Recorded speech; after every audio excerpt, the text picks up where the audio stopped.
முக்கிய செய்தி. மதுரை மத்திய சிறையில் மோசடியில் ஈடுபட்ட 3 காவல் அதிகாரிகள் பணியிடை நீக்கம் செய்யப்பட்டுள்ளார். இதுகுறித்த மேலும் விவரங்களை வழங்குவதற்காக நமது செய்தியாளர் ஹரிகிருஷ்ணன் இணைப்பில் உள்ளார். ஹரிகிருஷ்ணன், இது தொடர்பான மேலும் விவரங்கள் என்ன பதிவு பண்ணுங்க.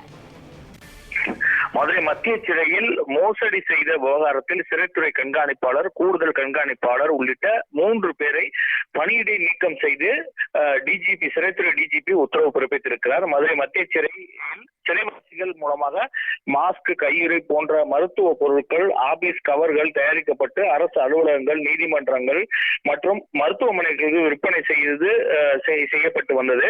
கடந்த 2021ஆம் ஆண்டு போலி ரசீது தயாரித்து பல கோடி ரூபாய் மோசடி நடந்துள்ளதாக புகார் எழுந்த நிலையில் அப்போது மதுரை மத்திய சிறையில் பணியாற்றிய 9 அதிகாரிகள் இடமாற்றம் செய்யப்பட்டனர்.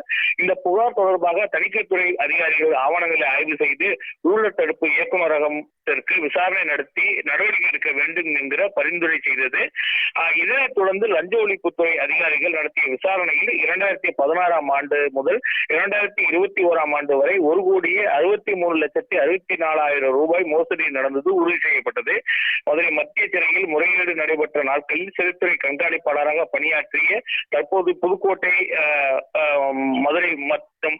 மத்திய சிறையில் கண்காணிப்பாளராக பணியாற்றி வரும் ஊர்மிளா, மதுரை மத்திய சிறையில் ஜெயிலராக பணியாற்றி தற்போது பாளையங்கோட்டை சிறையில் கூடுதல் கண்காணிப்பாளராக பணியாற்றி வரும் வசந்த கண்ணன், தற்போது வேலூர் சிறையில் நிர்வாக அதிகாரியாக உள்ள தியாகராஜன் உள்ளிட்ட 11 பேர் மீது மதுரை லஞ்ச ஒழிப்புத்துறையினர் போலீசார் கடந்த ஜனவரி மாதம் வழக்கு பதிவு செய்தனர். அதனைத் தொடர்ந்து இப்போது புதுக்கோட்டை மத்திய சிறை கண்காணிப்பாளர் ஊர்மிளா, பாளையங்கோட்டை சிறையின் கூடுதல் கண்காணிப்பாளர் வசந்த கண்ணன், வேலூர் சிறை நிர்வாக அதிகாரி தியாகராஜன் ஆகிய 3வரையும் பணியிடை நீக்கம் செய்து சிறைத்துறை டிஜிபி உத்தரவு பிறப்பித்திருக்கிறார். முழுமையான விவரங்களுக்கு நன்றி ஹரிகிருஷ்ணன்.